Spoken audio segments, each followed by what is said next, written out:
mengisahkan tentang seorang gadis cantik berusia 18 tahun bernama Lady Catherine, yang baru saja melangsungkan pernikahannya dengan seorang pria kaya berusia 40 tahun bernama Alexander Lester. Setelah menikah, Catherine langsung diboyong ke kastil mewah milik sang mertua, seorang bangsawan pemilik tambang batubara bernama Boris Lester. Akankah Catherine hidup semawa bersama suaminya atau justru malah sebaliknya?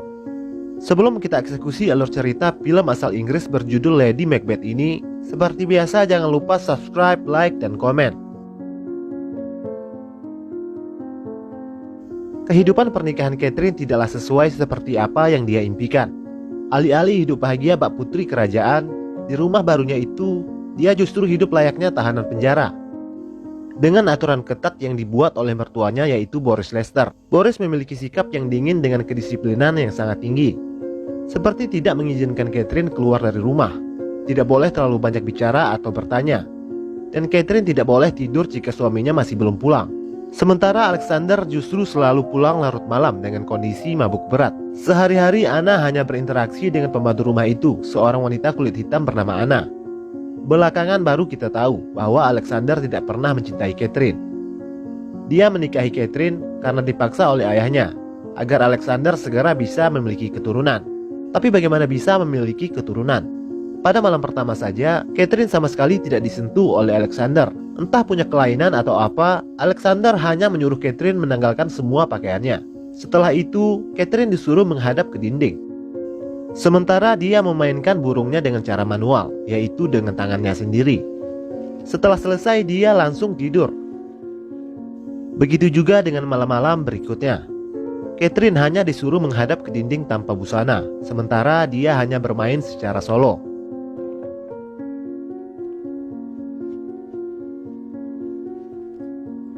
Face the wall.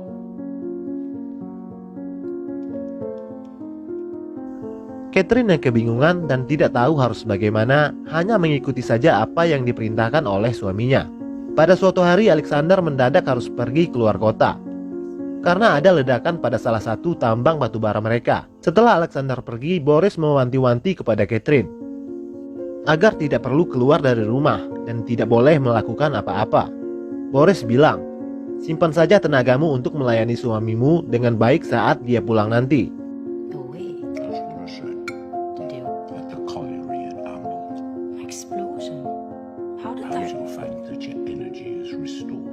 Setelah suami dan mertuanya pergi, Catherine yang merasa kebosanan karena tidak ada teman yang bisa diajak bicara dan tidak punya kegiatan apapun selain hanya pergi ke gereja pada setiap hari Minggu.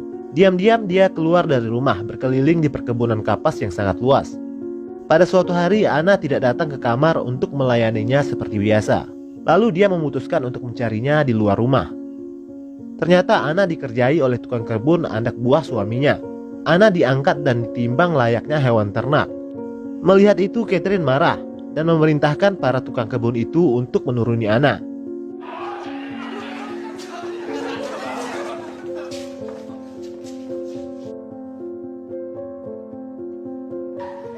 Setelah Anna pergi, Catherine bertanya kepada salah satu tukang kebun itu, berapa kira-kira berat badannya. Si tukang kebun itu lalu mengangkatnya secara paksa untuk ditimbang. Catherine sangat terkejut dengan ketidaksopanan pria itu.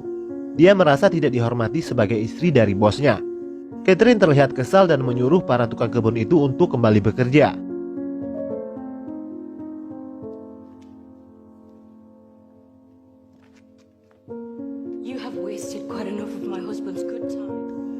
Di dalam rumah, Catherine bertanya kepada Anna, siapa nama pria itu? Anna bilang kalau dia adalah pekerja baru bernama Bastian. Catherine tampaknya sudah mulai penasaran dengan Bastian, pria yang 100% berbeda dengan sikap suaminya yang dingin. Keesokan harinya dia pergi lagi ke kebun kapas. Di sana dia berpapasan dengan Bastian. Bastian mencoba untuk menggodanya dengan mengajaknya bicara, namun Catherine tak menghiraukannya. Meskipun niatnya datang ke kebun itu hanya untuk melihat Bastian.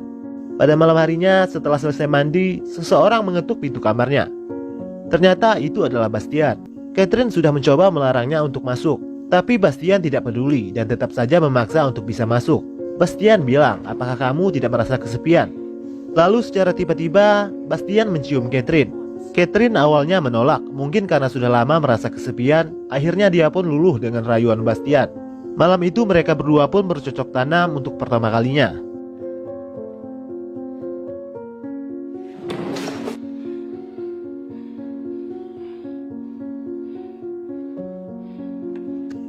Keesokan paginya melihat Catherine tidur tanpa pakaian, Anna tampaknya sudah mulai curiga bahwa ada yang tidak beres. Catherine yang tadinya pemurung berubah menjadi ceria. Setiap hari secara diam-diam Catherine dan Bastian bermantap-mantap setiap ada kesempatan. Dia pun sudah jarang pergi ke gereja, hingga membuat seorang pastor kepercayaan keluarga Lester datang mengunjunginya untuk menanyakan hal itu. Rupanya diam-diam Anna memberitahu si pastor kalau Catherine menyelinap keluar rumah diam-diam tanpa sepengetahuan suaminya. Catherine tampak kesal dengan pengaduan Anna itu. Suatu hari Anna melihat Bastian menyelinap masuk ke kamar Catherine. Dari lubang pintu kamar, Anna menyaksikan sendiri mereka berdua sedang berhubungan intim. Saat sedang mencari jamur di hutan, Bastian menghampiri Anna. Anna seolah ingin mengingatkan Bastian akan hubungan terlarangnya dengan Catherine. Anna bilang, jika Tuan Boris tahu apa yang terjadi, ini bisa jadi masalah besar. Bastian justru balik bertanya, memang apa yang telah terjadi? Seolah mengancam Anna untuk tidak buka mulut. Anna tampak ketakutan dan memilih untuk diam. Tak lama kemudian Boris Lester pulang. Dia menanyakan kepada Catherine tentang kabar suaminya. Apakah dia sudah pulang? Tapi Catherine justru malah balik bertanya, bukankah kau yang menyembunyikan suamiku? Boris marah mendengar jawaban tidak sopan Catherine. Catherine sengaja menghabiskan minuman amer milik Boris, hingga Anna yang dapat getahnya. Sebagai balasan dari Catherine kepada Anna, karena dia telah mulai ikut campur akan hubungannya dengan Bastian. Boris mengira kalau Anna lah yang telah meminum semua amernya. Lalu Boris menghukum Anna dengan menyuruhnya merangkak seperti hewan.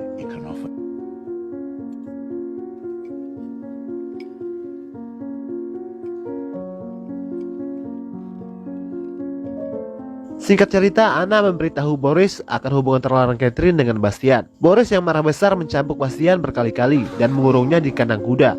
Mendengar Bastian yang dikurung, Catherine mencoba untuk membebaskannya. Namun kunci kandang itu dipegang oleh Boris. Tanpa rasa takut, Catherine memaksa Boris untuk segera melepaskan Bastian.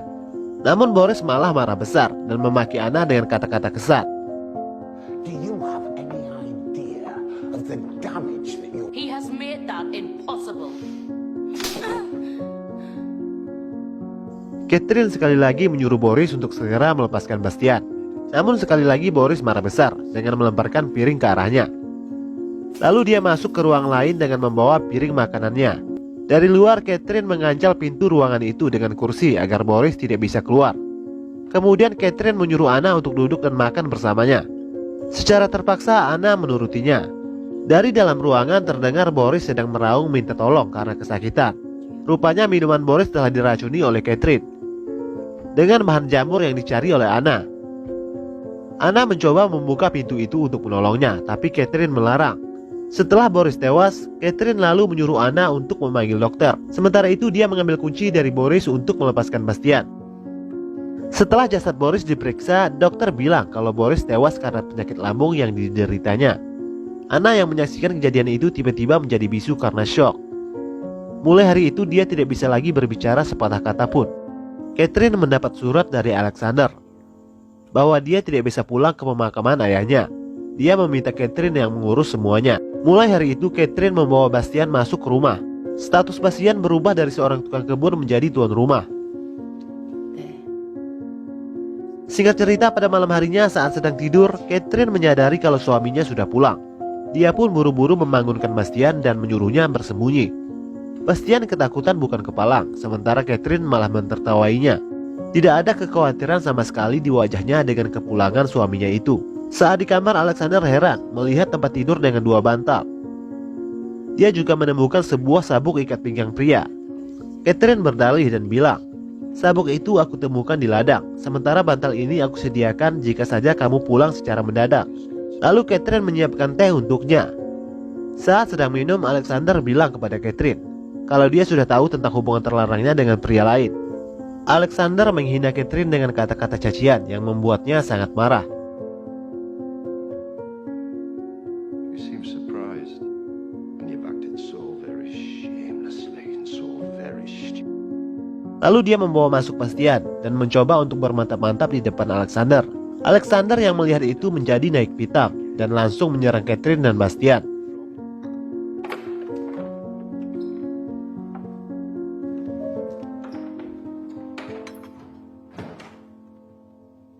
Setelah bergelut cukup lama, Alexander akhirnya tewas, dipukul oleh Catherine dengan besi berkali-kali.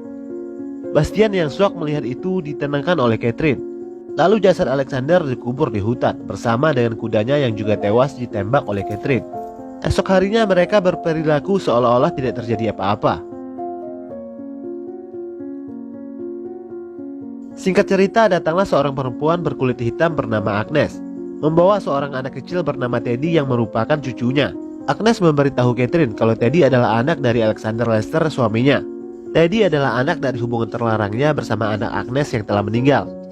Agnes memegang surat dokumen yang sah yang dibuat oleh Alexander sendiri, yang menyatakan kalau Teddy adalah ahli waris yang sah. Teddy tampaknya mulai menyukai Catherine. Dia bilang kalau Catherine adalah gadis tercantik yang pernah dia temui. What is it? He says you're the prettiest lady he has ever seen. Secara terpaksa Catherine menerima Agnes untuk tinggal bersamanya untuk menjaga Teddy sampai dia berusia 18 tahun.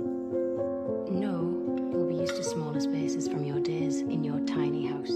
Catherine dan Bastian sudah mulai gelisah karena selama Teddy dan Agnes tinggal di rumah itu, mereka tidak lagi punya ruang untuk bermantap-mantap.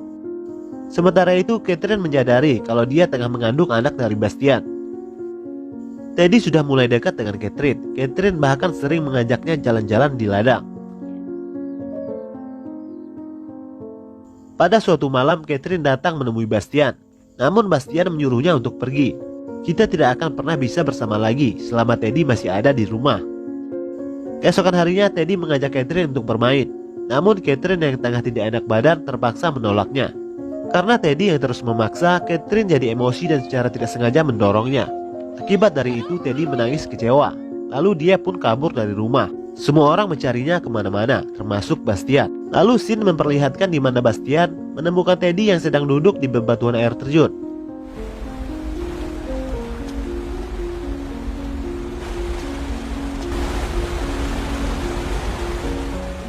Lalu scene berpindah lagi di mana Bastian membawa pulang Teddy yang dalam keadaan lemas. Agnes yang melihat orang asing masuk ke rumah dan memegang cucunya marah-marah kepada Bastian lalu mengusirnya keluar. Melihat itu, Catherine tampaknya tidak suka melihat kekasihnya dibentak-bentak oleh Agnes. Dia pun pergi menyusul Bastian. Bastian mencoba untuk pergi dari rumah itu. Dia tidak terima dipermalukan oleh Agnes. Catherine mencoba menahannya. Catherine meyakinkan Bastian untuk bersabar sedikit lagi dan berjanji kalau semuanya akan segera selesai. Lalu Catherine kembali ke rumah dan menyuruh agar Agnes beristirahat, biar dia yang gantian menjaga Teddy. You need some rest and he'll need you when he wakes up. Lalu menyuruh Bastian untuk masuk. Kemudian Catherine membekap kepala Teddy dengan bantal. Sementara itu Bastian membantu memegang kakinya, dan Teddy pun tewas karena kehabisan napas. Bastian merasa ketakutan dengan apa yang baru saja mereka lakukan. Namun sekali lagi Catherine menenangkannya dan menyuruhnya untuk keluar. Di hutan Bastian menangis karena menyesal telah menewaskan Teddy.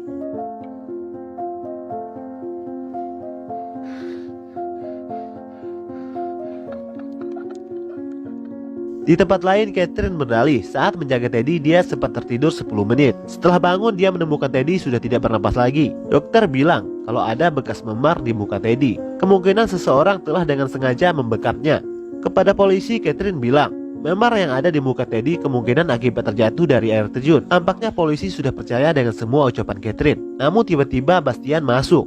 Dengan menangis karena menyesal, Bastian membuat pengakuan kepada polisi kalau Catherine lah yang telah menewaskan Teddy. Begitu juga dengan Boris dan Alexander, dan dia juga ikut membantunya. Bastian bilang kalau Catherine seperti penyakit yang menjalari tubuhnya. Aku selalu menuruti apapun yang dia mau. Mendengar itu, Catherine terlihat kecewa dengan Bastian. Dia membantah keras semua tuduhan Bastian dan balik menudingnya bahwa Bastian lah yang telah menewaskan Teddy atas motif dendam karena tersinggung lantaran diusir oleh Agnes. Begitu juga dengan Boris yang diracun dari jamur yang dicari sendiri oleh Anna di hutan. Catherine bilang Anna dan Bastian sengaja menewaskan Boris dan Alexander karena takut hubungan terlarang mereka berdua terbongkar.